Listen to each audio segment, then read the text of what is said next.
नायक सद्गुरु राम, अनंत कोटि जन सायकी, आई करूं प्रणाम। परमतीर्थ राम गुरुदेव जी, पुनिति हूँ काल के संग, जिनको नाम चरण की, वंदन बार अनंत।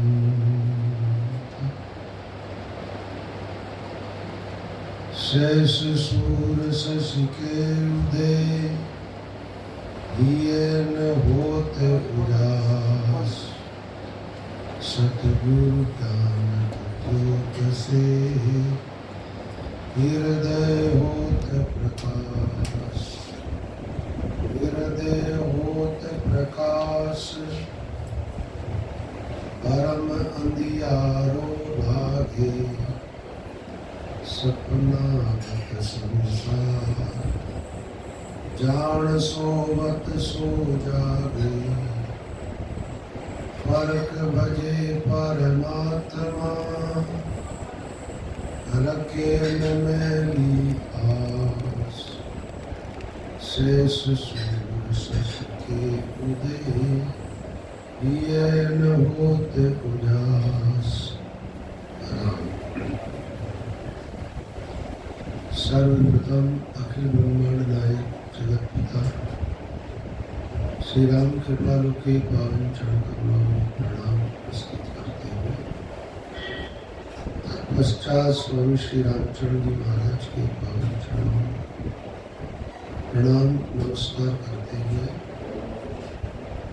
राम प्रेमी सज्जनों, महापुरुष फरमाते हैं कि जीवन में दिव्य प्रकाश प्रकट कब होता है, जीवन के भीतर का अंधकार दूर कब होता है।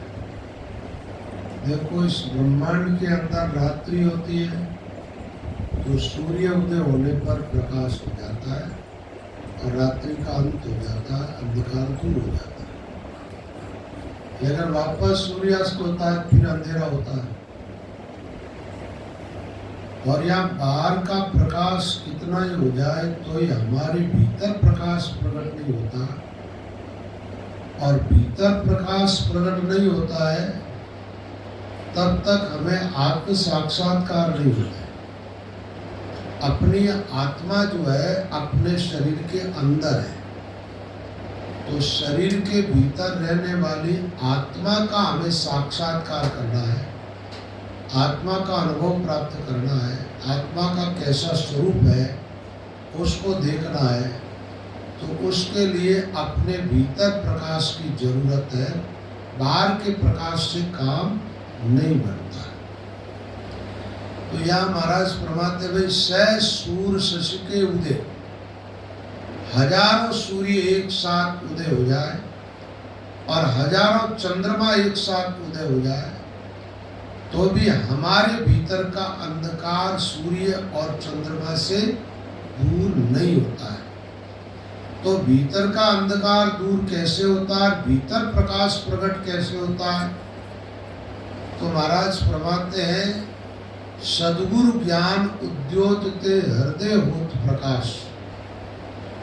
सूर्य, चंद्रमा, अग्नि आदि ये जो प्रकाश के पदार्थ है ना, ये ब्रह्मांड को प्रकाशित करते हैं, आत्मा को प्रकाशित नहीं करते हैं।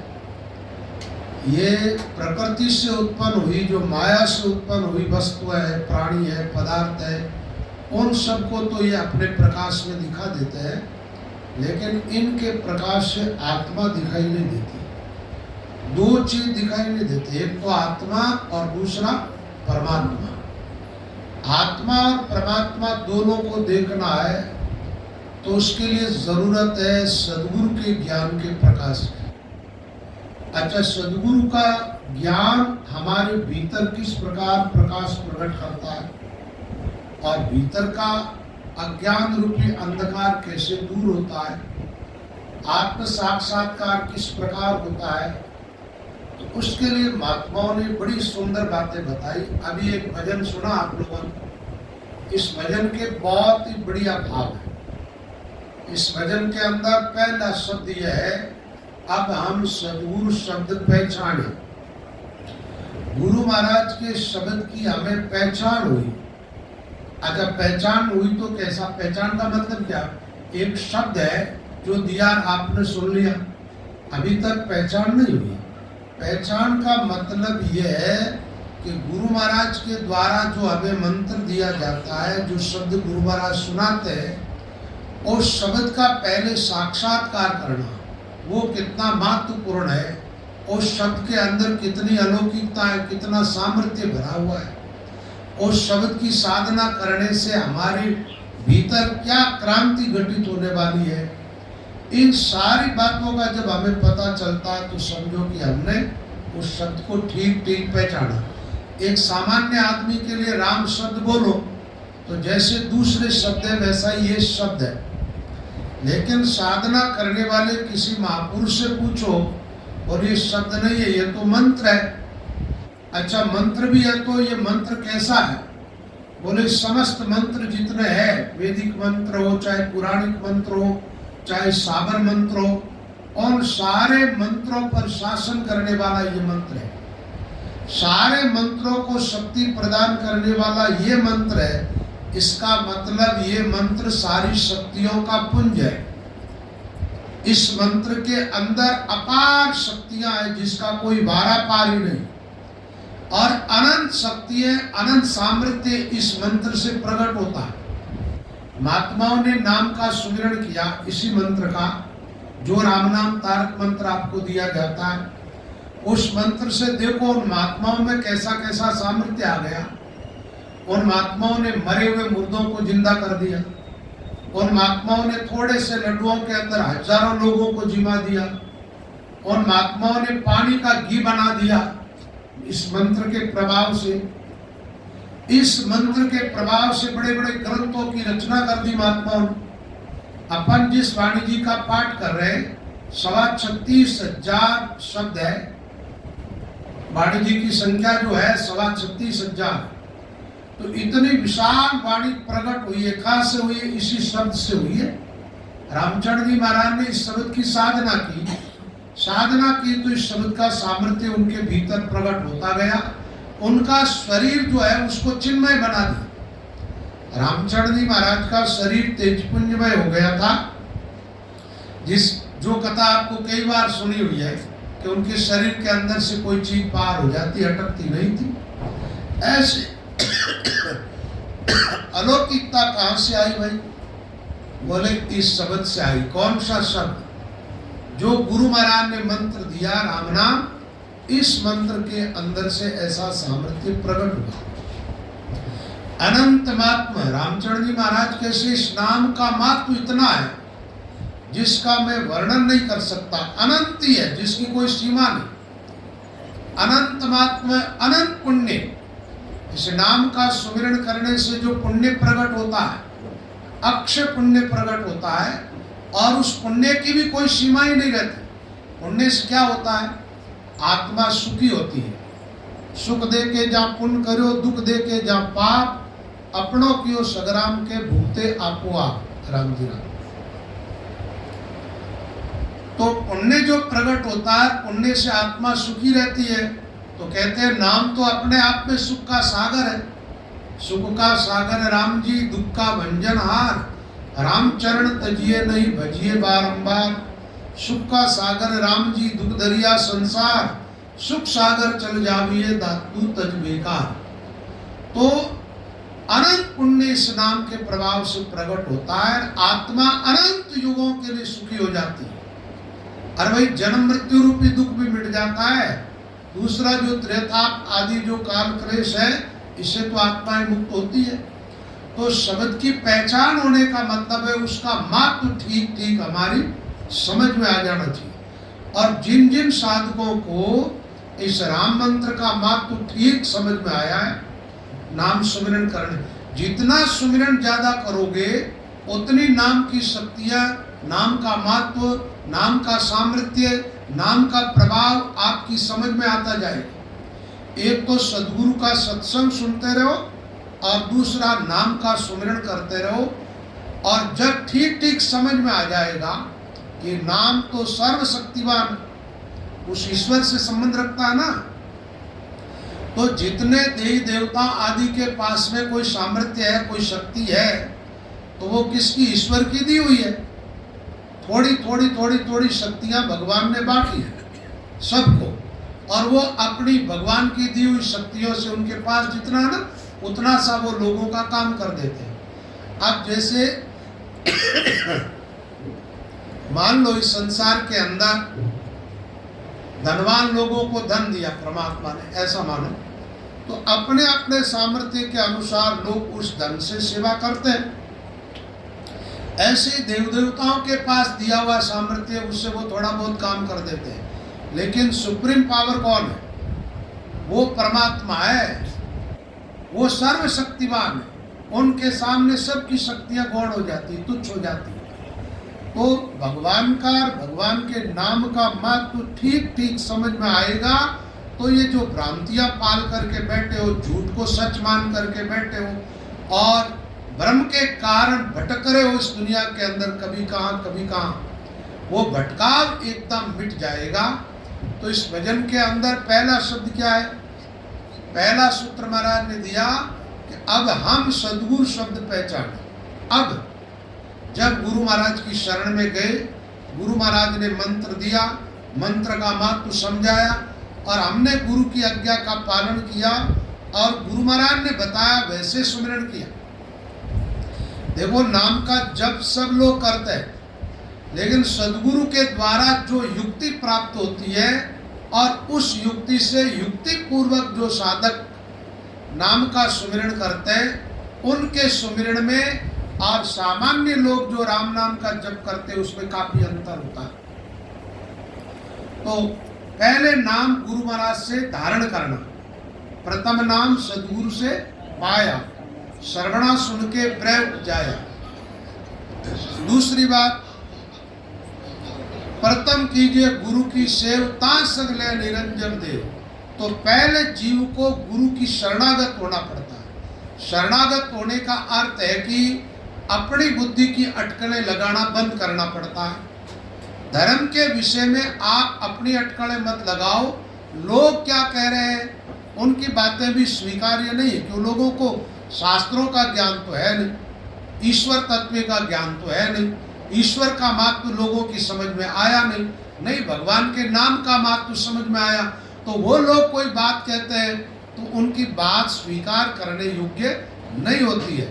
अध्यात्म क्षेत्र में उन महापुरुषों की बात सुनो, उनकी बात को स्वीकार करो जिन्होंने अध्यात्म में आत्म साक्षात्कार किया है, परमात्मा तत्व का साक्षात्कार किया है, आत्मा को ठीक से समझा, जिन्होंने ईश्वर तत्व को समझा है, नाम का महत्व ठीक ठीक जिनकी समझ में आया है, वही आपको ठीक ठीक समझा सकते हैं। तो पहले शरणागत होने का मतलब क्या है भाई? अपन जब गुरु महाराज की शरण लेते हैं तब उनको एक प्रणाम करते हैं। प्रणाम करने का मतलब ये होता है अपना जीवन हम उनको समर्पित कर रहे हैं। क्या कर रहे हैं? उनके चरणों में चढ़ा रहे हैं। जैसे भगवान को कोई प्रसाद चढ़ा देता है, उस पर उनका खुद का फिर अधिकार नहीं रहता, वो ठाकुर जी के चढ़ गया। ऐसे हम अपना जीवन समर्पित करते हैं और फिर उनके द्वारा जो वस्तु, जो नाम हमें प्राप्त होता है, उससे हमारे जीवन में एक नई क्रांति, नई दिशा, नया एक रास्ता हमारे को मिलता है और ये जन्म मृत्यु वाला रास्ता सदा के लिए छूट जाता है। अब शरणागत नहीं होते, वो क्या करते? नाम तो लेते लेकिन गुरु का पूरा आदर नहीं है, गुरु की बात पर भरोसा नहीं है, गुरु की आज्ञा का पालन भी नहीं करते, गुरु के दिए हुए मंत्र की साधना भी नहीं करते, मंत्र का महत्व समझना भी नहीं चाहते, वही भटकते रहते इधर उधर, पता नहीं।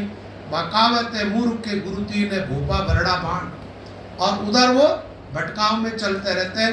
तो उनके जीवन में भी नाम का महत्व समझ में उनको नहीं आता और नई नाम का सामर्थ्य उनमें प्रकट होता है। तो भाई नाम का महत्व सबसे पहले पहचानना, क्या करना? नाम का महत्व ठीक से समझ में नहीं आएगा तब तक नाम में निष्ठा नहीं बढ़ेगी। निष्ठा नहीं बनेगी तो नाम का सुमिरन जैसा करना चाहिए उस तरीके से आप सुमिरन करोगे नहीं करोगे तो फिर आपकी अंतर यात्रा आरंभ ही नहीं होगी।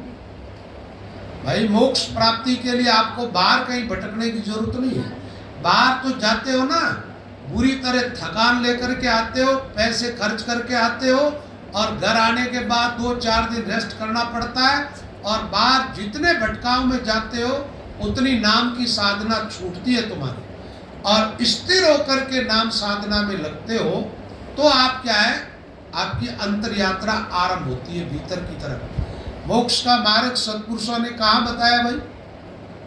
नाम सुमिरन करने का जो तरीका है उसमें बताया गया, पहले कंठ में आओ, फिर हृदय में आओ, फिर मध्य कमल पर आओ, फिर नाभि में आओ, फिर उपस्थ, फिर मेरुतल, मेरुदंड, त्रिकुटी, 10वां द्वार, अधर में। इस प्रकार ये मोक्ष का मार्ग है। तो अंतर साधना का मतलब है अंतर यात्रा, भीतर यात्रा करना, अपने आप में जाना। एक बात है आत्म साक्षात्कार तो भीतर ही होगा, बाहर तो कुछ होने वाला है। तो अंतर साधना में कब लगोगे? पहले नाम का महत्व समझ में आएगा तब। तो सद्गुरु की कृपा से नाम का महत्व समझ में आया और जिन महात्माओं को नाम का महत्व समझ में आया उन्होंने और कोई उपाय क्या किया?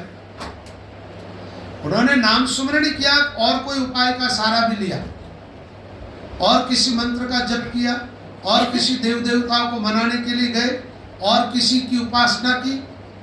केवल और केवल रात दिन नाम का सुमिरन किया।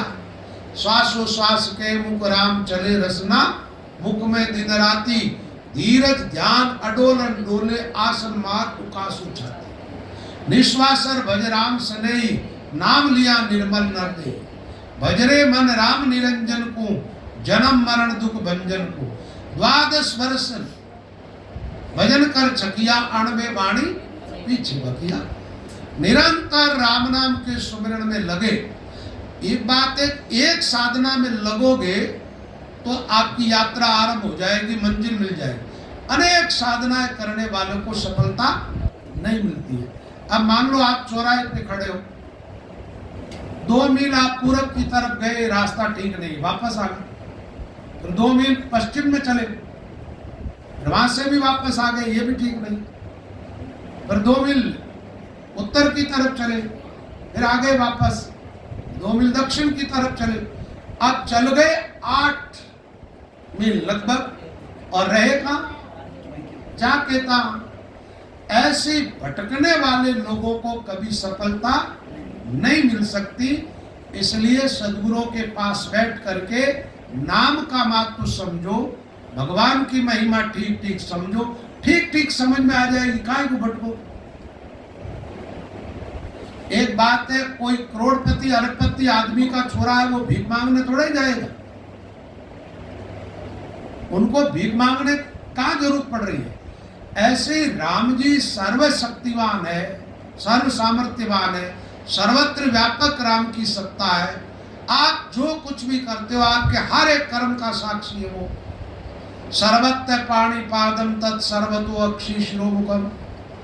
भगवान की आंख सब जगह, भगवान के हाथ सब जगह, भगवान के चरण सब जगह। आंख सब जगह तो वो सब जगह आपको देख रहा है, हाथ सब जगह है तो जा पुकारो, वह रक्षा करने के लिए तैयार है। फिर और कहीं जाने की जरूरत कहाँ पड़ रही है? और जिन जिन को अपन सामर्थ्यवान समझते हैं उनमें सामर्थ्य किसका?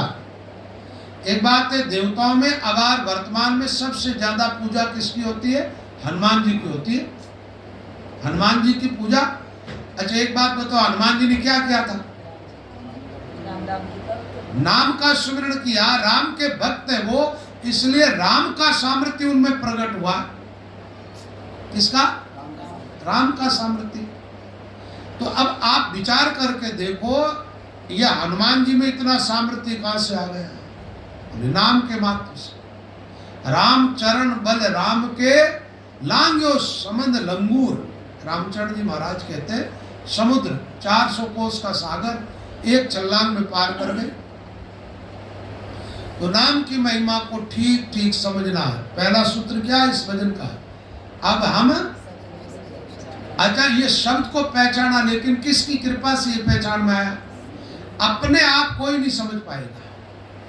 नाम का महत्व है, लेकिन अपने आप कोई आज पहले समझ नहीं पाया। रामचंद्र जी महाराज जैसे अवतारी पुरुष थे, वो भी क्या कहते हैं? सदगुरु शब्द पहचाना गुरु महाराज के द्वारा।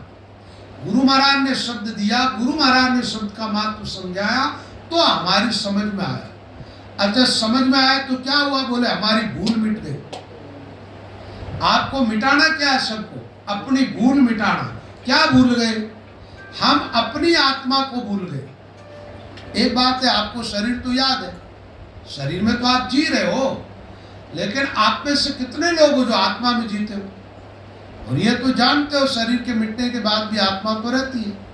आत्मा है तो शरीर जिंदा है, आत्मा है तो आंख देख रही है, आत्मा है तो जबान बोल रही है, आत्मा है तो कान सुन रहे, आत्मा है भीतर तो आपका दिल दिमाग काम कर रहा है। आत्मा के निकलने के बाद सब मामला ठप। उस आत्मा को जीवन पूरा जी लेते तब तक आदमी पहचान नहीं पाता। और शरीर मिटने वाली चीज है, इसके पीछे भागता रहता है, इसके ऐश आराम के लिए, इसकी सुख सुविधाओं के लिए, इस शरीर के भोगों के लिए रात दिन आदमी पछता रहता है।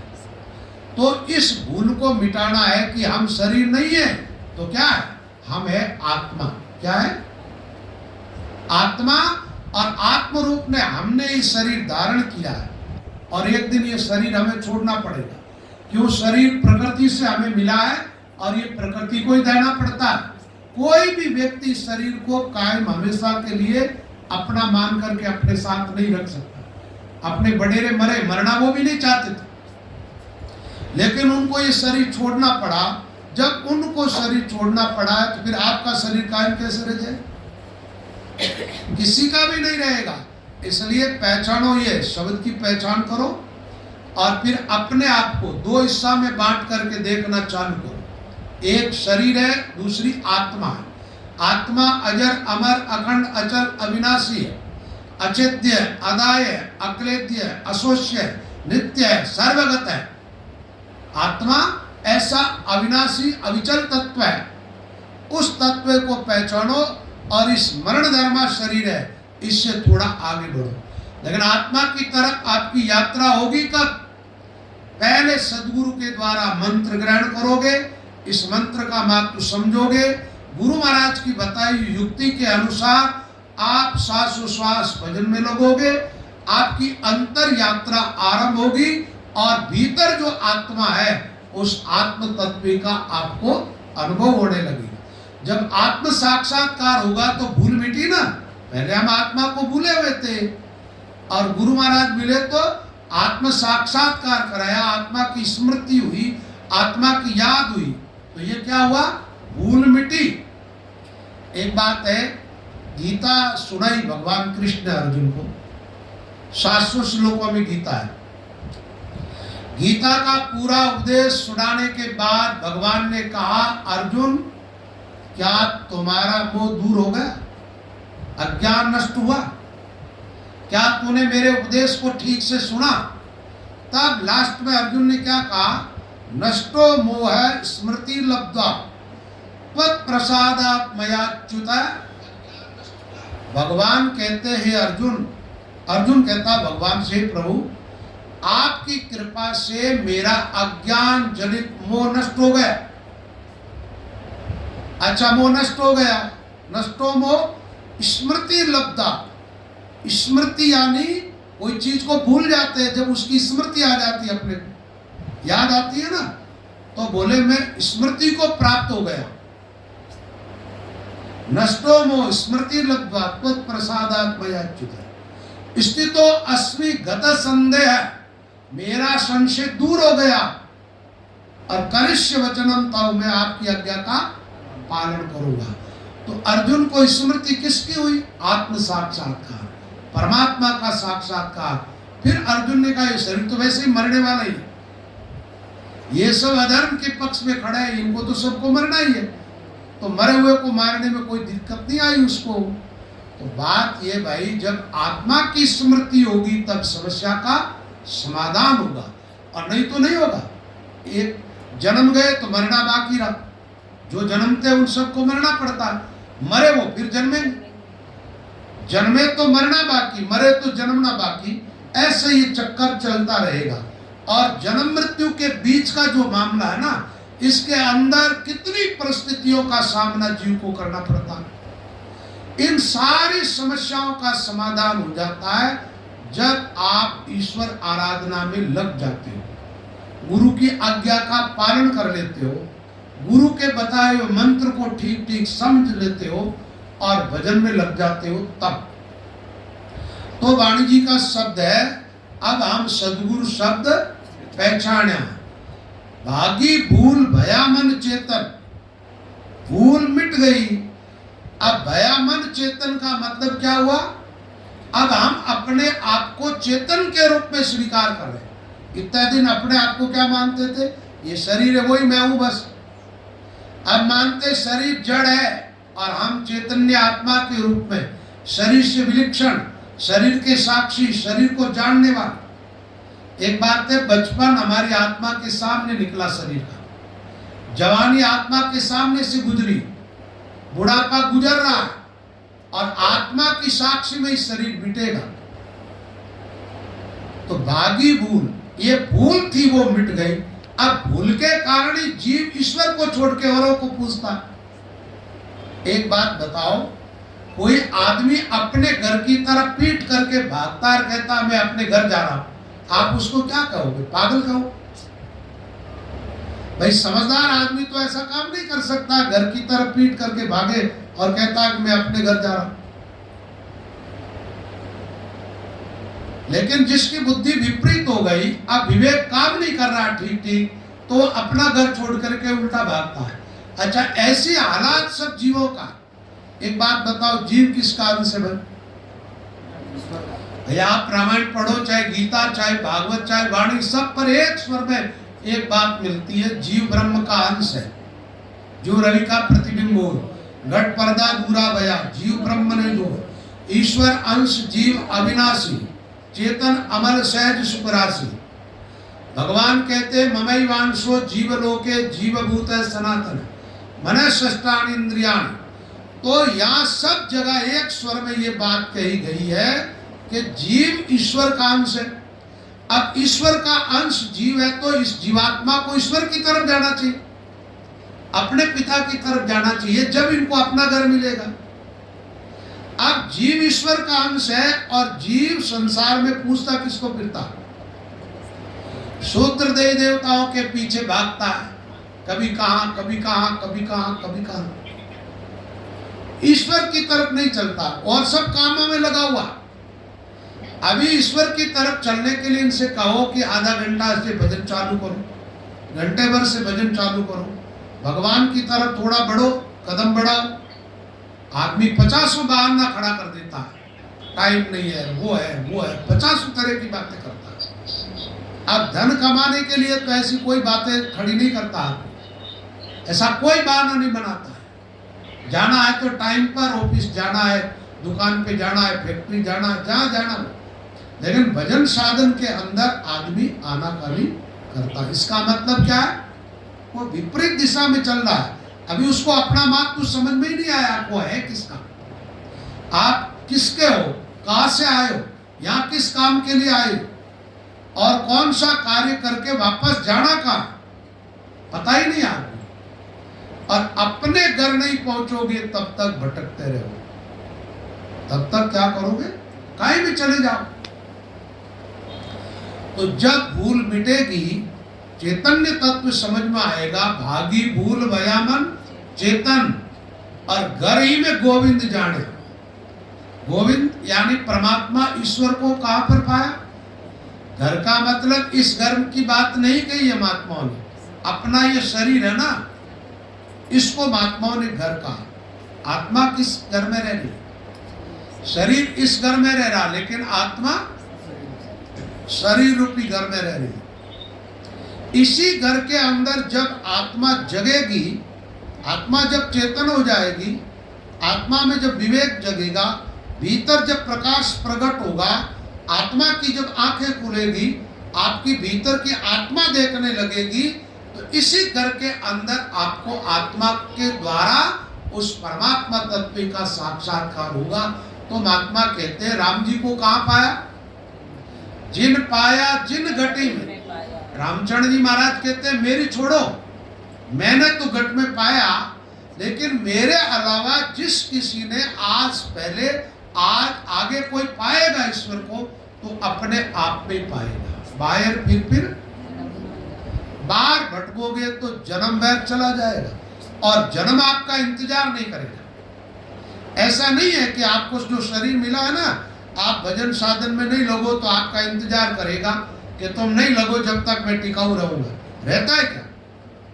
अरे भाई अपने देखते देखते ये तो जा रहा है। देहिनो अस्मिन यथा देह कौमारम यौवनम जरा तथा देहांतर प्राप्ति धीरज तत्र न मुह्यति। जिस प्रकार अवस्थाएं बदलती है शरीर की, ऐसे शरीर बदलता बदलता मिट जाता है और आत्मा को फिर और किसी शरीर में जाना पड़ता है। जब तक शरीर को मैं मान करके बैठोगे तब तक भटकाव है, और जब जागृति भीतर आएगी, भीतर आत्मानुभूति होगी, भीतर की आंखें खुलेगी, भीतर ज्योत जगेगी, भीतर दिव्य प्रकाश प्रकट होगा, तो फिर क्या होगा? आत्मा ईश्वर का साक्षात्कार करेगी तो फिर संसार की तरफ नहीं जाएगी, फिर ईश्वर की तरफ बढ़ेगी। अभी क्यों संसार की तरफ भाग रहे कि ईश्वर का तो पता ही नहीं, ईश्वर का मार्ग कुछ समझ में आया ही नहीं। ईश्वर क्या चीज है? तो वो निराकार तत्व होने के कारण, आपके बुद्धि और इंद्रियों का विषय नहीं होने के कारण वो तत्व समझ में एकाएक आता नहीं। उसको समझने के लिए जो पहले समझा उनके पास जाना पड़ता है। जैसे दीप पहले से कोई प्रज्वलित है, उस दीप से दूसरे दीपक को जोड़ो तो वो भी प्रज्वलित हो जाएगा।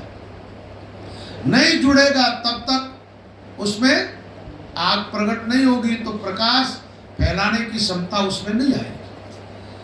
तो यहाँ महापुरुष फरमाते हैं, अब हम सद्गुरु शब्द पहचान्या, भागी भूल भया मन चेतन, गरिम गोविंद जान्या, दसों दिशा से उलट अपूटी सूरत निरंतर लागी, राम राम रट भाव बढ़ाया दूजी भावट भागी। बड़े महत्वपूर्ण शब्द है। दसों दिशा से, एक बात है, मन तो चारों तरफ जा रहा, ये एक दिशा में तो कोई जाता नहीं है। ये कभी उत्तर, कभी दक्षिण, कभी पूरब, कभी पश्चिम, कभी ऊपर, कभी नीचे, पता नहीं कहाँ कहाँ जाता है।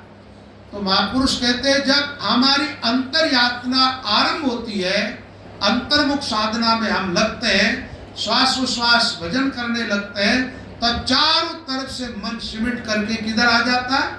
अपने आप में। साधु भाई उर अपने में पायो, घटी में देवल घटी में देवा, घटी में सहज करे मन सेवा, घटी में 5-25 पंडा, घटी में जागे ज्योति अखंडा, घटी में पाती कुल चढ़ाऊं, घटी में आत्म देव बना। लास्ट में महात्मा ने कहा जन हरिराम राम घटमाई, बिन खोजा कोई पावत नहीं। अपना घट को खोज रण दिन सुमिरन करिए, जो गारा की करण नीर की सीर अंदर से, कर्मा के आवरण राम नैड़ो नहीं परसे, जो चकमक में आग पतर लग प्रगट होई, धीरज सो कर ध्यान शब्द गुरु का ले सोई। रामचरण करणी बिना जगेन प्रेम प्रकाश, मीन रहे मुख बीच के जल में मरे प्यास। मच्छी पानी में रहती है फिर भी प्यासी, मैंने सुन सुन आवे हंसी, पानी में मीन प्यास, पानी में। ऐसे यह काम परमात्मा के अंदर है, उसके बावजूद उस परमात्मा की विलक्षण शक्तियों से अपरिचित है। जो सुख का सागर है ना, लेकिन उसका बोध नहीं होता तब तक सुख सागर में प्रवेश नहीं मिलता। अभी तो हम माया के साम्राज्य में जीते हैं, प्रकृति माया त्रिगुणात्मक उसके अंदर जी रहे, तो उससे बाहर निकलने के लिए अपने आप में जाना होता है, भीतर। श्वासोश्वास भजन करने की साधना किधर ले जाती है? आपके लिए बाहर कोई पूजा पाठ आदि की वो नहीं बताते, अपने आप में भजन करो। तो ध्यान कहाँ केंद्रित करते हैं? पहला कंठ स्थान, दूसरा, और एक एक स्थान पर ध्यान करते हैं तो वहां भजन की शक्तियां प्रकट होती है। उसमें पहले स्थान पर प्रेम जगता है, ब्रह जगती है, हृदय स्थान तक जाओ तो आप सहज श्रवण अजप्पा जाप, हृदय ले लागी रे सोई अजप्पा जाप, राम चरण तब ना रे पुण्य पाप की ताप, हृदय ले लागे नहीं तब लग भरमन जाय, राम चरण लेके लग्या आनंद प्रगटे आय, ले लागी तब जानिए निस्तिर छूटे नाय, राम चरण रे एक रस सोबत जागत। दूसरा में भजन में लग गए हो, नाम का महत्व समझ में आ गया, अब आप नाम को कोई छोड़नी क्या छोड़ दो, छोड़ोगे? नाम को छोड़ करके और किसी की उपासना करोगे? हो ही नहीं सकती। लेकिन जिसको महत्व समझ में नहीं आया वो भटकेंगे। जगत भेद एकण मते चारों दिश जावे, तत्व नाम जानो नहीं फिर गोता खावे, राम भजोरे प्राणिया भूलो मत भाई, सुमिरन बिन छूटो नहीं जम द्वारे जाए। जगत और भेद किसी के भरोसे नहीं रहना। ऐसा नहीं है किसी ने वेश धारण कर लिया तो वो तत्व को समझ लिया। जो गुरुमुखी है, जिज्ञासु है, साधक, जिनको समझना है उस तत्व को उन्होंने समझा। बाकी भेदधारी भी बहुत सारे भटक रहे और गृहस्थी भी भटक रहे। भटकाओ छोड़ो, स्थिर हो जाओ, ऐसा काम करो। ऐसी साधना है सुमिरन। राम भजोरे प्राणिया भूलो मती भाई, सुमिरन बिना छूटो नहीं जम द्वारे। और बिना सुमिरन के अंतर यात्रा होगी? कभी नहीं होगी। नाम सुमिरन करोगे, जितना ज्यादा करोगे उतने जल्दी आप अपनी मंजिल तक पहुंचोगे। जितना कम नाम सुमिरन करोगे उतना ही टाइम ज्यादा लगेगा। तो महापुरुष फरमाते दसों दिशा से उलट अपूटी। अपूटी का मतलब क्या? उल्टा। जैसे ऐसे जा रहे थे उस दिशा से एकदम मुड़ गए। प्रकृति की तरफ, इस संसार की तरफ वृत्तियां जा रही थी, सब संसार की तरफ से एकदम मुड़ी तो संसार की तरफ पीठ हो गई। आई का भीतर। जब संसार से मुड़ना, ईश्वर के सन्मुख होना, इस सारे पापों से मुक्त होना। रामायण की एक चौपाई है।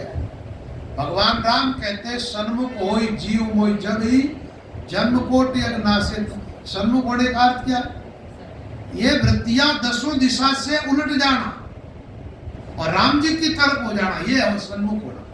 अब वृत्तियां तो संसार की तरफ जा रही है, पता नहीं कहाँ देवी देवताओं के हम भटकते रहते हैं, फिर राम जी के सन्मुख कैसे हो गए? तो शरणागत होने का मतलब क्या है? गीता जी का 18वें अध्याय का 66वां श्लोक बड़ा महत्वपूर्ण है। सर्वधर्मान परित्यज्य मामेकम शरणम व्रज। एक मेरी शरण में आ जा तो तू सब कर्मों से मुक्त हो जाएगा। चिंता मत, एक की शरण। वहां अनेकता की बात नहीं आई। तो दसों दिशा से उलट अपूटी सूरत निरंतर लागी।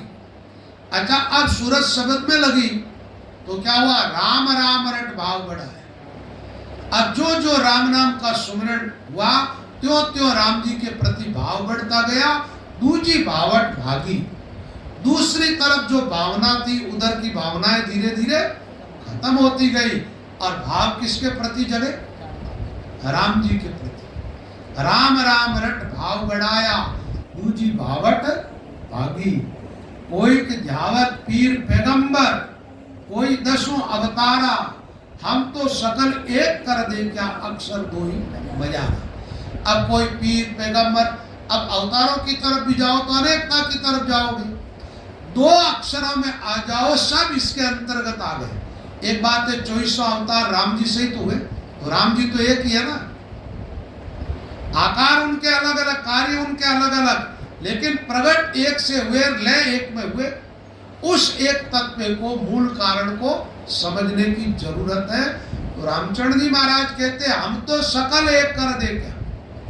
एक में देखा, अक्षर दो, ये दो अक्षर जो है ना, रा और म, इनकी साधना की तो इसके अंदर सबको देखा।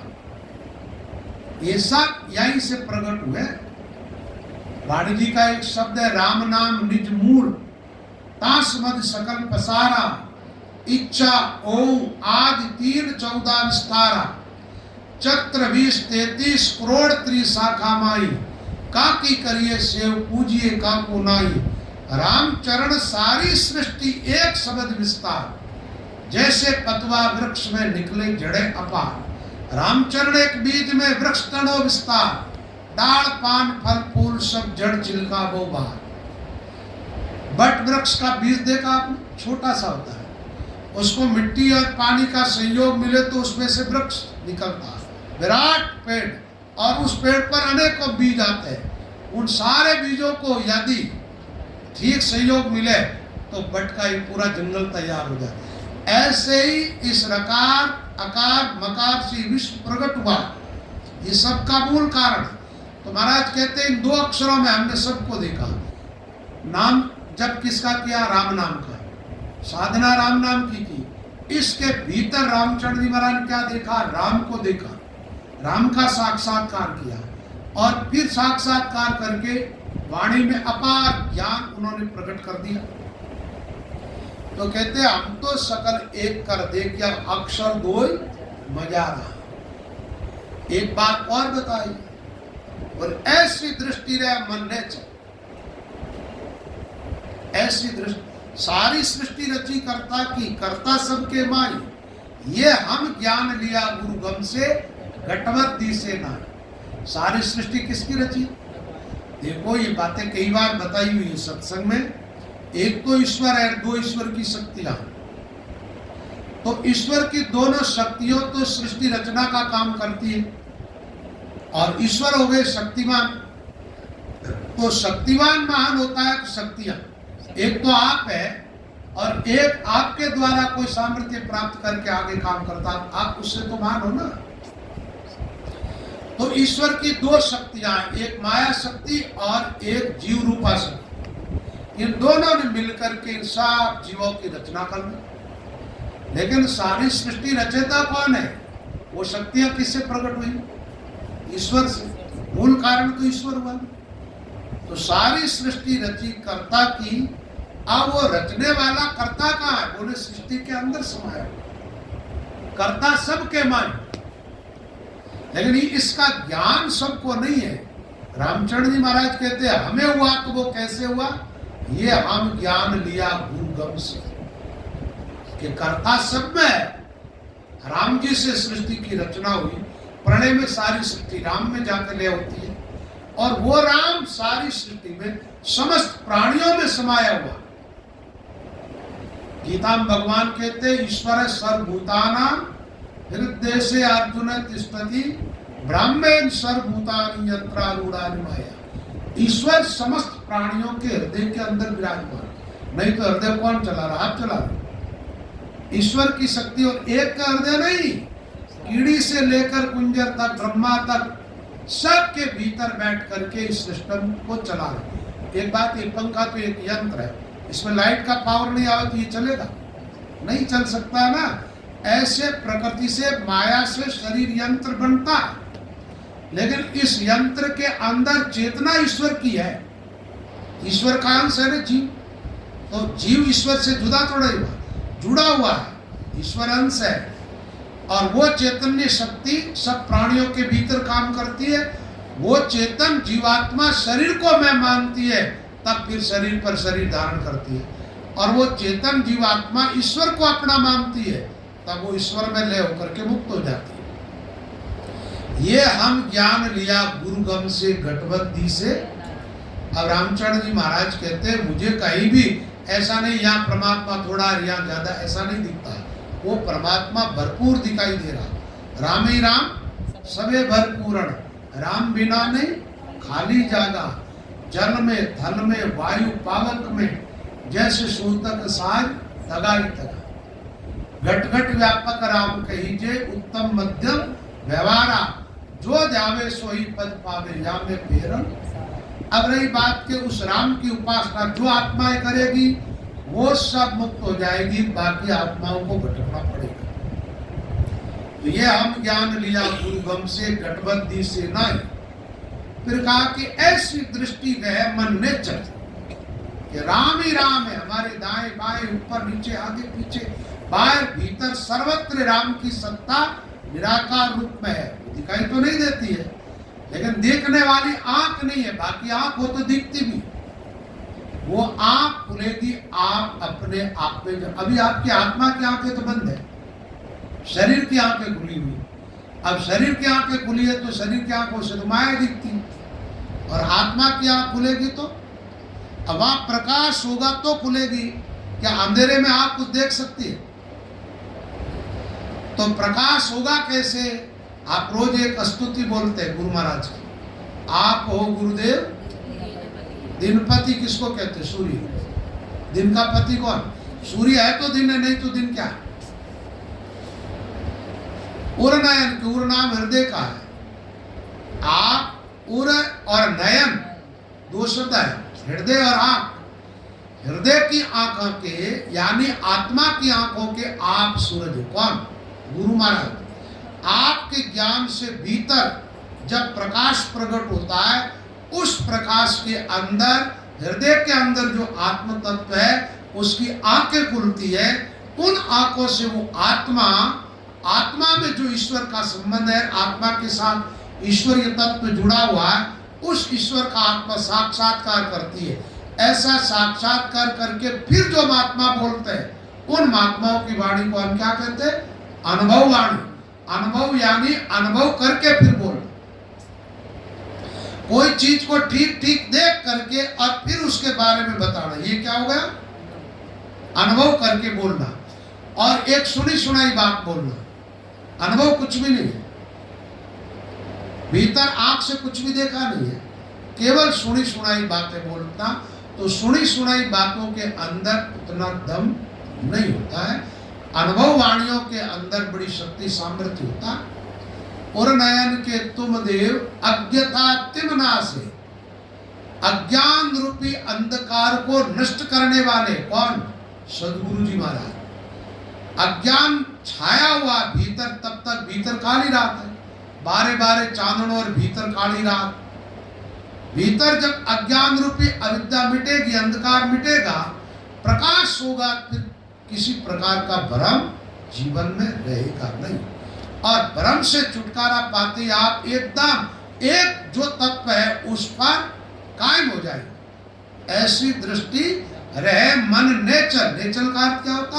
नेचल यानी जो चल है वो नेचल होना का अचल हो जाना। मन आप सबका चंचल है, किसी का मन एक जगह नहीं ठहरता। लेकिन आप साधना करके देखो, मन रुक जाता है, निश्चल हो जाता, अचल हो जाता। एक भंवरा होता है, वो इधर उधर भटकता, लेकिन जैसे कमल के फूल पर जाके बैठता है ना, फिर वहां से वो इधर उधर नहीं होता, स्थिर हो जाता है उसको स्नो के अंदर। ऐसे मन भटकता है, लेकिन भीतर का कमल जब खिलता है, उस कमल पर जाकर के वो मन बैठ जाता है, तो वो निश्चल हो जाता है। ऐसी दृष्टि रहे मन नेचल। नेचल यानी अचल, कबू भरमे नहीं भरने का मतलब है इधर उधर नहीं जाना, केवल राम तत्व पर कायम हो जाना। ऐसी दृष्टि रहे मन ने चल, कबू भरमे नाई। राम चरण त्रिपति घर पाया, आप आपके माई। रामचंद्र जी महाराज कहते हैं, मैं अपने आप में तृप्त हुआ। अब कोई आदमी देखा जाए तो तृप्त नहीं है, सब अतृप्ति मरते हैं इस दुनिया। जो मिला है ना उसमें तृप्ति हो तो आदमी कायम हो जाए, स्थिर हो जाए, कोई स्थिर होता नहीं। लेकिन जैसे आप आत्मा की तरफ जाओगे, यस्मात्मरतिरेव सात आत्मतृप्तश्च मानव आत्मन्यव च संतुष्ट तस्य कार्यम न विद्यते। यो अंतर सुख है, अंतर आराम है, अंतर ज्योतिरेव है, स योगी ब्रह्म निर्वाणम ब्रह्मभूतोधिगच्छति। अंतर अपने आप में आराम करना, भीतर ज्योति जगाना, भीतर के प्रकाश में रहना, जीना। बाहर के प्रकाश से कोई मतलब नहीं। बाहर के प्रकाश से कई बार महात्मा अपनी आंखें बंद कर लेते हैं, भीतर का प्रकाश प्रकट होते हैं। आंतरिक प्रकाश में रहना, भीतर ही आत्मा में रह, आत्म साक्षात्कार होगा, आत्मा परमात्मा का एक अनुभव होगा, दुनिया और कुछ नहीं दिखेगी, फिर आत्मा परमात्मा ही दिखेगी। उस टाइम एकदम तृप्ति होगी, क्योंकि आत्मा को जिसको पाना था उसको पा लिया। अब उससे आगे पाना कुछ बचता ही नहीं। ईश्वर से आगे कोई महान तो कुछ है ही नहीं ना। अब दुनिया में कुछ भी चीज पाओ, आपके पाने के बाद भी बहुत सारी चीजें छूट जाती जो आपके पास नहीं है और किसी के पास में। तो फिर आपके मन में जगेगी कि वो चीज मुझे भी मिलनी चाहिए। तो हमेशा आदमी संसार में अतृप्त रहता है और अध्यात्म की तरफ आप बढ़ोगे तो सच्ची तृप्ति मिलेगी। तो रामचरण जी महाराज कहते ऐसी दृष्टि रह मन ने चल कबू भर में नाई, आराम चरण तृप्ति घर पाया आप आपके अपने आप में, और कहीं बाहर नहीं, और किसी चीज का सहारा लेके तृप्त नहीं हुए, अपने आप में। अब रही बात के पहले क्या करना पड़ता है, गुरु के उपदेश से भ्रम छोड़ना होता है। पहले बाहरी भ्रम को गुरु कहे वैसा करते रहो, गुरु की आज्ञा का पालन करते रहो, गुरु जिस रास्ते पर चला है उस पर चलते रहो, गुरु के उपदेश का आदर करो, तो धीरे धीरे क्या होगा कि बाहर का झंझट छूटता जाएगा। तो आप साधना में स्थिर होगे। पहले साधना में स्थिर हुए, भजन में लगे, भजन करते करते फिर जब आप अंतर्मुख साधना आरंभ करोगे, भीतर दिव्य प्रकाश, दिव्य रोशनी, आत्म साक्षात्कार, ये होने के बाद तो आत्मा भटकेगी नहीं। पहले पहले भटकाव रहता है, वो गुरु अपने उपदेश के द्वारा जीव का छुड़ाते हैं। इसलिए यहाँ प्रकरण ये आया कि सहस सूर शशि के उदय, सहस्त्र यानी 1000, सूर्य और चंद्रमा उदय हो जाए तो भी हृदय में होत प्रकाश, सद्गुरु ज्ञान उद्योते हृदय होत प्रकाश, हृदय होत प्रकाश, भ्रम अंधियारो भागे, ब्रह्म रूपी अंधकार भागना यानी अपने से दूर हो जाना। अपने से, जैसे मान लो इस घर में अंधकार है, जैसे ही रोशनी की प्रकाश प्रकट किया अंधेरा दूर हो गया, प्रकाश प्रकट हो गया। ऐसे ब्रह्म रूपी अंधकार अपने जीवन से दूर चला जाता है। ब्रह्म अंधियारो भागे, सपनावत संसार, संसार को क्या माना भाई? सपना दो तरह का होता है। एक तो आदमी नींद में सपना देखता है, आंख बंद होती है जो, तो वो सपना आंख खुलने पर टूट जाता है। और एक स्वप्न आदमी खुली आंखों से देखता है, जब आंख बंद होती है तो ये टूट जाता है। आदमी इस दुनिया से विदाई लेता है जब क्या होता है, आंख बंद होती है उसकी, तो ये सपना रहता है, फिर सब छूट जाता है। और सपने की वस्तु कायम होती है। आप लोगों को बहुत कुछ सपने में देखा होगा आप लोगों ने, तो जो सपने में देखते हो वो चीजें सपन खुलने के बाद दिखाई देती है, होती है पास। एक बार क्या हुआ, एक स्त्री थी, 5 बच्चे होते हैं, उसको सपना आया। सपना भी कई बार अच्छा मीठा होता है ना, तो आदमी को सपना देखने में भी थोड़ा रस आता है, उसमें भी रस लेते हैं। तो उसको सपना आया, तो सपने में उसने बेटे को जन्म दिया। अब बेटे का लाड लड़ा रही सपने में, तो सुबह जल्दी उठना था, उठ नहीं पाई, तो सास ने जाकर के जगाया। अब जगाया, बोले इतनी देर सो गई तू? अब वो जगी तो ऐसे बिस्तर पर हाथ फेरने लगी, देखने लगी। सास ने कहा क्या देख रही? बोले मेरा छोरा था यहाँ, वो कहाँ गया? बोले पागल, तेरे छोरा कहाँ से कब था? तू तो बांझ है, कोई सपना आया होगा। तो सपने पुत्र बांझड़ी जायो, मंगल गाया राजी, जद जागी जब भई निपूती सासे पड़गा माजी। इसका अर्थ क्या है? सपने में आदमी ने इस दुनिया में बहुत कुछ जुटाया, बड़े बड़े बंगले बनाए, अपार संपत्ति जुटाई, दुनिया में पता नहीं कैसे कैसे पद प्राप्त किए प्रयास करके। जब आंख बंद होती है, ये सपना टूटते ही सब कुछ खत्म। उसके पास कुछ रहता है क्या? रीतो आयो रीतो जासी, भूखो प्यासो नागो, माल खजाना छोड़ चले गो, संग चले नहीं, उसके साथ तो कुछ भी नहीं। तो ये स्वप्न जब नींद वाला टूटता है तो भी वो सपने वाली चीज साथ में नहीं रहती है, और ये सपना टूटता है तो यहाँ की चीज भी कोई, जीव तो रीता का रीता रह जाता है। लेकिन राम जी की उपासना करोगे तो राम जी हमेशा। दूसरी बात, सपना नहीं देखोगे। एक सूरज ऐसा उदय होता है जीवन में, वो कभी अस्त होता ही नहीं। नित उगे नित आतवे, घन बादल छिप जाए, रामचरण वो कैसा अरक जो उगे आते ना। रामचरण जी महाराज कहते हैं हमेशा उदय होता है, अस्त हो जाता है, बादलों में छिप जाता है ये सूर्य। तो रामचरण वो कैसा अरक, अरक नाम सूर्य का, जो उगे आते ना, जो न कभी उदय होता न अस्त होता है, जो का त्यों कायम रहता है। और वो सूर्य प्रकट होता आपके अंदर। कहाँ? वो सूरज इस जीवन में उगता, लेकिन जो अंतर यात्रा नहीं करता उनके लिए तो ये बातें ऐसी है जैसे कोई और चर्चाएं करता है, उनको पता ही नहीं। जैसे जैसे भीतर की अंतर यात्रा में आप चलते रहोगे, श्वासोश्वास भजन करते हुए एक स्थान से दूसरे स्थान पर, त्यों आपका विश्वास कायम होता जाएगा और एक दिन ऐसी जगह पहुंच जाओगे जहां निरंजन तख्त विराजे, ज्योति प्रकाश अनंतर विराजे। अनंत सूर्य जैसा दिव्य प्रकाश आपके भीतर प्रकट होगा, उसका साक्षात्कार होगा। तो महाराज फरमाते, भाई सद्गुरु ज्ञान उद्योतते हृदय होत प्रकाश भरम अंधियारो भागे, सपनावत संसार जान सोवत सो जागे।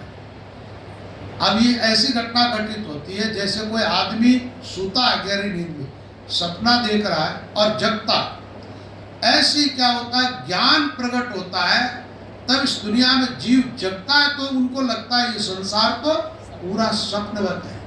संसार स्वप्नवत जान के कीजे ब्रह्म विचार, अवधि अंजलि नीर जो जाता न लागे बाहर। अंजलि यानी हाथ में पानी लेके चलो, धीरे धीरे वो तो निकल जाता। ऐसे शरीर की अवधि अंजलि नीर जो जाता न लागे बाहर। उमा कहूं मैं अनुभव अपना, सत हरि भजन जगत सब संता जग सपनारी बाजी। चेत है तो चेत दीवाना, घंटी लारली बाजी। संता जग सपनारी बाजी। सपने में रंग राजा बन बैठो, घर घोड़ा घर ताजी। 56 भोजन थाल सोवनो, भांति भांति की बाजी। भिखारी को सपना आया सम्राट बन गए, सब टूटने के बाद वो सब सम्राट है क्या? ऐसे इस दुनिया में कुछ तुच्छ पदार्थों को पा करके आदमी सम्राट बनता, लेकिन एक दिन ऐसा आता है सब कुछ छूट जाता है। तो महाराज फरमाते हैं, सपनावत संसार जान सोवत सो जागे, परख भजे परमात्मा रखे न मैली आस। परखने का अर्थ क्या होता है? एक बात है, परख नहीं है ना, जब तक तो खड़गुण एक ही बात। क्या? खड़ और गुण एक बात। पीतल और सोना, हीरे और स्फटिक मणि के पत्थर, नकली असली नोट, हर चीज में जब परख होती है तो समझ जाते हो ये नोट असली है, ये नकली है। असली से काम सरता, नकली से नहीं। ऐसे आप अपने जीवन को देखो, इसमें नकली क्या और असली क्या? परख किसकी करनी भाई? आत्मा और अनात्मा की परख करनी। गीता ज्ञान सुनोगे तो गीता के तो आरंभ में ही भगवान ने ये परख कराई। अर्जुन को जो उपदेश किया ना, उसमें यही बताया, देहि नित्यम अवध्योयम देह सर्वस्य पार। देह यानी देह में रहने वाली आत्मा नित्य है, देह अनित्य है। जो मिटने वाला है वो असली है या अमिट तत्व है वो असली? बताओ। जो हमेशा कभी जिसमें परिवर्तन नहीं होता, जो शाश्वत है, अविनाशी है, निर्विकारी है, चैतन्य है, वो सत्य है, या जड़ विकारी परिवर्तनशील मरण धर्मा, आज उत्पन्न हुआ कल नष्ट हो जाता, वो सत्य है? दोनों में राइट क्या? अविनाशी। तो परख किसकी हुई? आत्मा और अनात्मा की परख हुई। तो जब अविनाशी की परख हुई तो झुकाव किधर हुआ? अरे भाई, नकली नोट की तरफ झुकाव रहता है, असली की तरफ। नकली सोने की तरफ झुकाव होता है, असली की तरफ। नकली हीरे की तरफ झुकाव होता है, असली डायमंड की ओर, कोहिनूर की ओर। झुकाव किधर होगा? असली की तरफ होगा। जब परख हुई नकल क्या है, असली क्या है, तब आदमी किधर जाएगा? असल की तरफ जाएगा। परख भजे परमात्मा रकेन मैली आस। अब आशा में मलिनता कब आती भाई? एक बात है, आशा एक राम की, इसमें मलिनता है। हम राम को पाना चाहते हैं, ये आशा है जीवन में, इसमें मलिनता है नहीं आएगी। आशा है धन कमाने की, मलिनता आएगी, उपाय ढूंढोगे, प्रयत्न करोगे, उस प्रयत्न के अंदर छल कपट भी करोगे, झूठ का भी सहारा लोगे, तो कौन सी आशा मैली है? तो मैली आशा छूटी और उज्जवल आशा जगी। परक भजे परमात्मा रखे न मैली आस,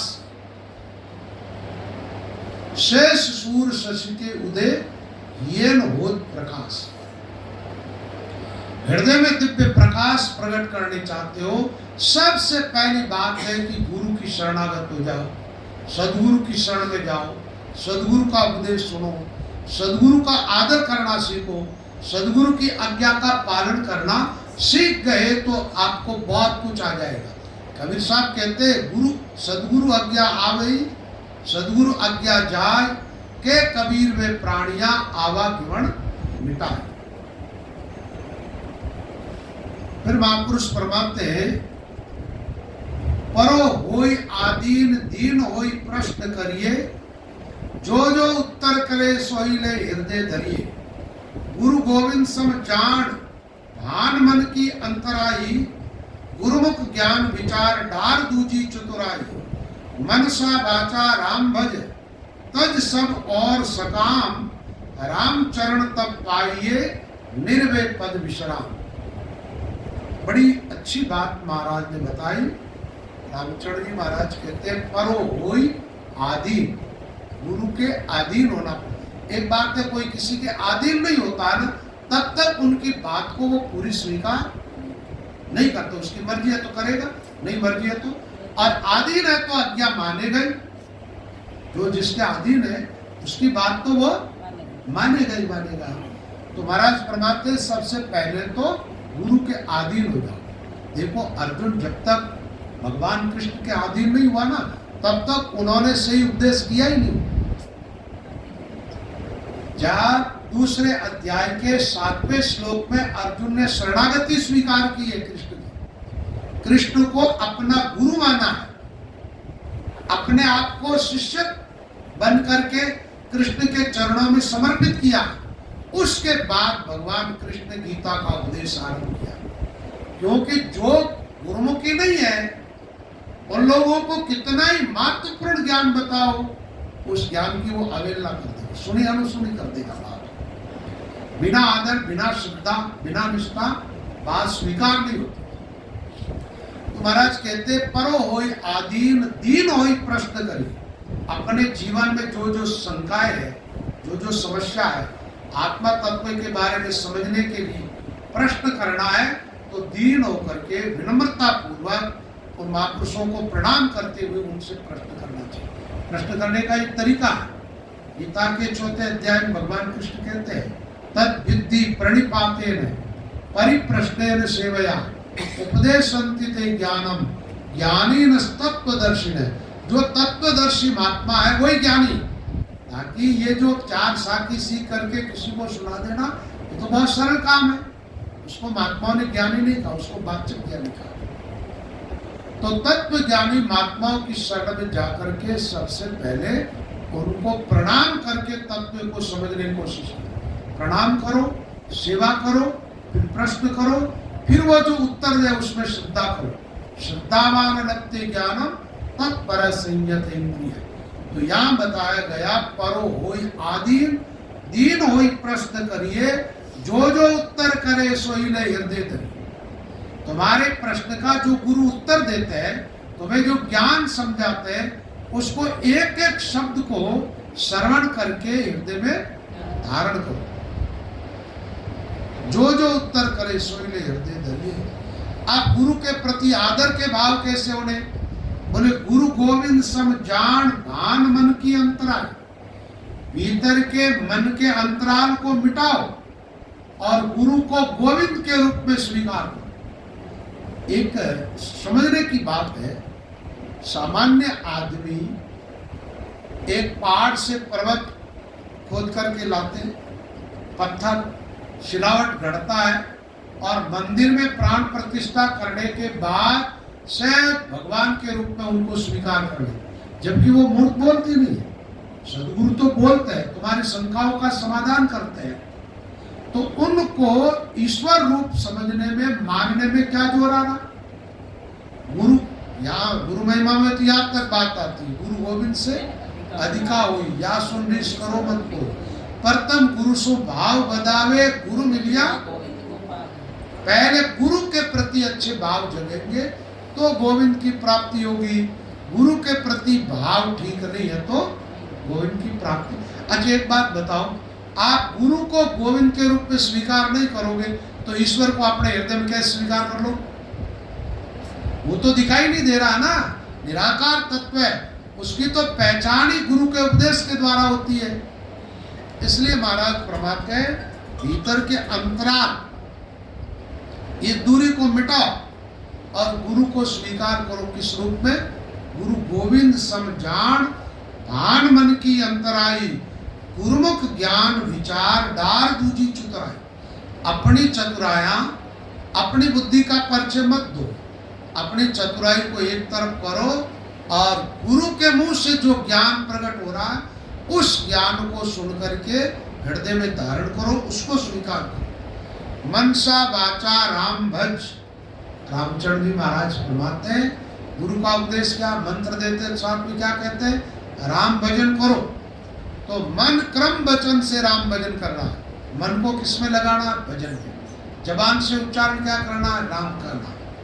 मन वच और कर्म, कर्म का अर्थ क्या हुआ भाई? क्रियात्मक साधन से भी राम राम करो। और फिर क्रियातीत आगे का जो है ना साधन, बिन रसना गुण गाइए, बिन कर बाजे तूर, वो साधना बाद में प्रकट होगी। तो कहते हैं मन क्रम वचन से राम नाम का सुमिरन करो, तज और सकाम, सकामता का त्याग करो। सकामता यानी ये तुच्छ पदार्थों के लिए आदमी कामना करता है। एक बात, मंदिर भी जाता है ना तो मंदिर में जाके ही भगवान से, भगवान को नहीं मांगता, भगवान से वही चीजें मांगता जो आज मिली कल छूटती। तो ऐसी सकामता का त्याग करके और निष्काम भाव से ईश्वर की आराधना करो, जिससे जल्दी लाभ होगा। अरे भाई, अविनाशी के सामने जाकर के नाशवान चीज मांगना ये तो अच्छी बात नहीं। एक आदमी हीरा बांट रहा है, उसके सामने जाके तुम कहते हो मुझे तो मुट्ठी भर दान दे दो। अब हीरे के सामने उस अनाज का, मुट्ठी भर अनाज का क्या मायने, क्या कीमत है? तो निष्काम भक्ति की तरफ आगे बढ़ना चाहिए। मनसा वाचा राम भज, तज सब और सकाम, राम चरण तक पाइए निर्भय पद विश्राम। रामचंद्र जी महाराज कहते हैं निष्काम भक्ति करोगे, गुरु का आदर करोगे, गुरु की वाणी का आदर करोगे, गुरु के प्रति अच्छी भावना रखोगे तो निर्भय पद में पहुंच जाओ। अच्छा, निर्भय का भय नहीं। इस दुनिया में तो ऐसी कोई जगह नहीं है जहां भय नहीं। एक बात और, कुछ नहीं तो मरने का भय तो है ही है, हर आदमी के पीछे लगा हुआ। लेकिन जब आप आत्मा की तरफ चले जाते हो तो ये मरने का भय रहता है। और जो आत्मा मरती नहीं है उस आत्मा को मौत का भय कैसे लगेगा? आत्मा के लिए कहते हैं ना, नैनम छिंदंती शस्त्राणि, शस्त्र उसको काट नहीं सकता। नैनम छिंदंती शस्त्राणि, नैनम दे हति पावक, पावक यानी आग उस आत्मा को जला नहीं सकती। न चैव क्लेदयन्त्यापो न शोष्यति मारुत, जल उस आत्मा को गीला नहीं कर सकता, वायु उसको सुखा नहीं सकता। आत्मा अचिद्य, अदाय, अक्लेद्य, अशोष्य, उसका कोई कुछ बिगाड़ ही नहीं सकता। लेकिन आदमी आत्मा तक पहुंचे तब ना तो भय मिटे। तो रामचंद्र जी महाराज कहते हैं गुरु कृपा से, राम की उपासना करने से निर्भय पद, जहां किसी प्रकार का भय नहीं, न मौत का न काल का। जहां मौत काल का ही भय नहीं है वहां भूत प्रेत डाकनी साकनी ग्रह गोचर तंत्र मंत्रों का भय रहेगा, शगुन अशगुन का भय रहेगा। संतों ने लिखा है जो नर राम नाम लियो लावे, चाको कोई भय नहीं व्यापे, विघन विलय हो जाए। लेकिन एक शर्त रखी है, अगल बगल का छांड पसारा मन विश्वास उपावे, सर्वज्ञ साई एक ही जाने जो निर्भय गुण गा। राहु केतु प्रेत शनिश्चर मंगल नहीं होगा। सूरज सोम गुरु और बुध शुक्र निकट लिया। भैरू वीर विजासन डाकण नार सिंदूरा दिशाशूल और भद्रा जाणु सुन कसुन मिलावे। मुष्ट दृष्ट मौत अकाली जम्बी मुष्ट यानी मूठ मंत्र का कोई दृष्टि यानी इसकी दृष्टि ठीक नहीं, दृष्टि दोष होता नजर लगी। ये कोई भी चीजों का भय जीवन में नहीं है। अस्त्र शस्त्र छल छिद्र मूठ मंत्र रिपुघात व्याल सिंह दामन दमक रक्षक राम सुनात। न अस्त्र का भय न शस्त्र का भय, और किस चीज का भय रहेगा? छल छिद्र मल मूठ, व्याल यानी शरप, सिंह यानी शेर, दामनी दमक यानी बिजली बिजली पड़ जाना। ऐसा किसी प्रकार का जीवन में भय नहीं रहेगा। निर्भय हो जाओगे, राम जी की शरणागत होगे तो, और नहीं तो दुनिया में कहीं भी जाओ भय ही भय है। कहीं भय से मुक्ति मिलने वाली नहीं है। राम चरण तब पाइए निर्भय पद विश्राम। निर्भय पद में जाकर के विश्राम। विश्राम का मतलब क्या? आराम करना, ठीक है। श्रम मिटता उसको कहते हैं विश्राम। जन्म मृत्यु के बाहु में चलते हो, श्रम मिटेगा क्या? धर्म कर्म अनुसार में संशय सोग सारो भरम मिटा, कर्म मिटा, श्रम मिटा, संशय मिटा, शोक संताप मिटा। किसकी कृपा से मिटा? धर्म कर्म अरु सर्व संशय शोक सारो जाए। यह है गुरु स्तुति में आप हो गुरुदेव विनपति। ये बोलते तो रोज ही हो, बोलते हो तो इन शब्दों पर थोड़ा ध्यान दिया। निर्भय पद विश्राम पाय परम विश्राम। ये महापुरुषों की कृपा से भजन साधन से तो क्या करना चाहिए? गुरु की वाणी पर विश्वास करना चाहिए, गुरु की बात का आदर करना चाहिए, राम नाम का सुमिरन करना चाहिए, राम जी पर पूरा भरोसा करना चाहिए, राम जी को सर्वशक्तिवान मानना चाहिए। राम जी सर्वत्र व्यापक है और उस राम की उपासना करके राम का अनुभव कहाँ होगा? अपने आप। अरे भाई दूसरी जगह होते हैं पराधीन हो जाते हैं, उस जगह कोई जाने दे न जाने दे, लेकिन ऐसी स्वतंत्रता दी है कि अपने आप में जिन पाया जिन बाहर फिर इसका मतलब बाहर फिरना ही नहीं, उसके बावजूद भी जाते हो धक्का खाने के किसी जगह। जिन पाया जिन जनानी राम राम गटमाई जिन खोजा कोई अपना गट को खोज। बात महात्मा ने की, उसको मानोगे तो सफलता मिलेगी, उनसे विपरीत चलोगे तो सफलता कैसे मिलेगी? रामचरण तब पाइए निर्भय पद विश्राम। रसना रटे राम भय भंजन सदा अंगंजन सर्वे। निर्मल नूर दृष्टि तब आवे पाएगा पद निर्भय। निर्भय पद कब मिलेगा? रसना से राम नाम का सुमिरन करो। राम जी क्या है? बोले भय भंजन। भय भंजन का भय को मिटाने वाला। लोग करते तो है, डर लगता है जब राम राम लगता है, डर लगता है तब राम रक्षा मिले। इसका मतलब पता तो है कि राम राम करने से भय दूर होता है। सदा अंगंजन सर्वे, जिसको कोई मिटा नहीं सकता वो तत्व सर्वत्र है। निर्मल नूर दृष्टि तब आवे पावेगा पद। जब निर्मल मन रहित नूर किसका है? आत्मा का, परमात्मा का। वो जब दृष्टि में आएगा, उसका साक्षात्कार होगा, तब निर्भय पद की प्राप्ति होगी। फिर भय नहीं रहेगा। आत्मा की पहचान नहीं होगी तब तक तो भय। आप शरीर को रखना चाहते हो इसके तो भय लगा हुआ है। भय सारे इसी से प्रकट होता है। किससे? शरीर से। आपको भय था बुढ़ापा नहीं आना चाहिए, बुढ़ापा नहीं आना चाहिए, आगे इस भय से बच नहीं पाए, तो शरीर बुढ़ापे से बच नहीं पाए। आत्मा का भी बुढ़ापा आता है, आत्मा की भी जवानी आती है। तो आत्मा की तरफ बढ़ो आगे। महाराज कहते हैं निर्मल नूर दृष्टि तब आवे जब पावेगा पद निर्भय। निर्भय पद कब मिलेगा?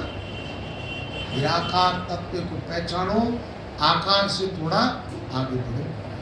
अभी टाइम हो गया है, सत्संग को विश्राम देते हैं। आगे का जो भी प्रसंग होगा कल सुनाएंगे। अभी 2-3 दिन का सत्संग है। आप सब लोगों को सत्संग का लाभ उठाना। थोड़ी देर के लिए सब जने आंख बंद करके सीधे बैठो, श्वास सुमिरन करो। उसके बाद एक भजन होगा, फिर विश्राम देंगे, प्रसाद लेकर के जाना। बोलो राम।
बोलो राम जी महाराज की, स्वामी श्री रामचंद्र जी महाराज की, सदगुरु जी महाराज की, सर्व संत महात्माओं को राम राम।